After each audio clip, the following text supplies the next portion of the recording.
અત્યારે પોઝિશન સૌરાષ્ટ્રની અંદર એવી છે, માની લો કે આ 30% ભાગ રાખતા હોય, કોઈ 50% રાખતા હોય, 40%, એટલે એ લોકો એનું પોતાનું રોકાણ હોય. ઘણા બધા ભાગ્ય એવા છે કે ફાર્મે રાખતા હોય કે વીઘે તમારે 5,000 કે 10,000 આપી દેવાના, બાકી અમારે કઈ લેવા દેવા નહીં. એટલે ખેડૂતોને છે એ પૂરતી સહાય મળી જાય, પણ આ ભાગ્યાઓ છે એની પોતાએ રોકાણ કર્યું હોય એને તો 1 રૂપિયો મળવા પાત્ર નથી.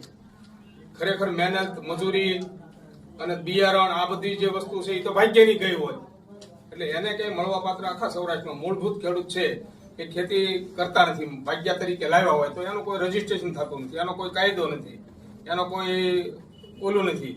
એટલે એના માટે તો ખાસ કરીને સરકારે એક ભાગ્યા માટેનો આખો કાયદો બનાવવો જોઈએ. જે નુકસાન થયું છે શેઠ લોકોને તો વળતર મળી શકે છે, પણ જે અસલી હકદાર ને અસલી મહેનત કરનારા તો આદિવાસી માણસો બધા ભાગ્યા છે.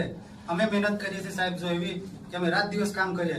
કપાસ નો વાવણી ટાઈમે બી અમે 4 થી 5 વખત અમે કપાસ સોંપી ચૂક્યા છે.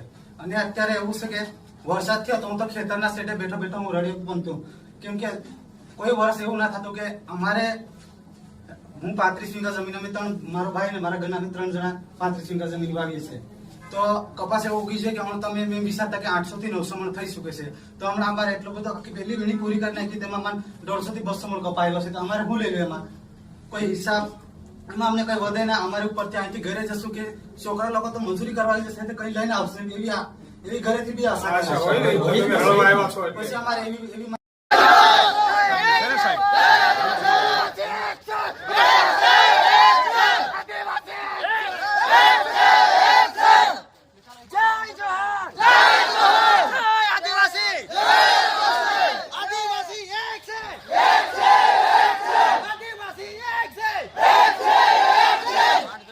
કોઈ 500 કિલોમીટરથી દૂરથી પણ આવેલું છે, કોઈ 600 કિલોમીટર પરથી આવેલું છે, કોઈ 700 કિલોમીટર દૂરથી પણ આવેલું છે.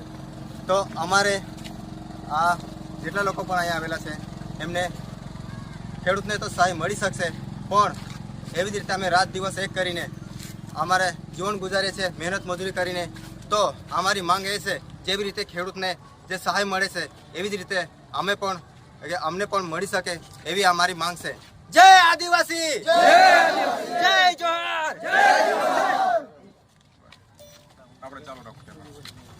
કે આદિવાસી પરિવારમાંથી બધા એક થઈને આવ્યા છે. અમારી માંગ એવી છે કે જો કોઈ બી શેઠ લોકો હોય કે કોઈને શેઠ લોકોને પે ઊભું ન લાગવું જોઈએ કે અમારા ભાગ્યા ગયા ત્યાં જઈને મામલેદાર જઈને ત્યાં શું કરી લેશે એવું ના લાગવું જોઈએ, કેમ કે અમે ગરીબ માણસો છે, અમારી પર પીડા વીતે છે, અમે જ જાણીએ છીએ. શેઠને તો શું ખબર કે જો અમને તકલીફ પડે છે, અમે ત્યાંથી કેટલા 12 મહિના જીવવા માટે આવે છે. 500-600 કિલોમીટર છોટાઉદેપુરથી નસવાડી તાલુકો, કવાંટ તાલુકો, મહારાષ્ટ્ર એ બધું ડેડિયાપાડા એ બસથી અમે બધા આવીએ છીએ.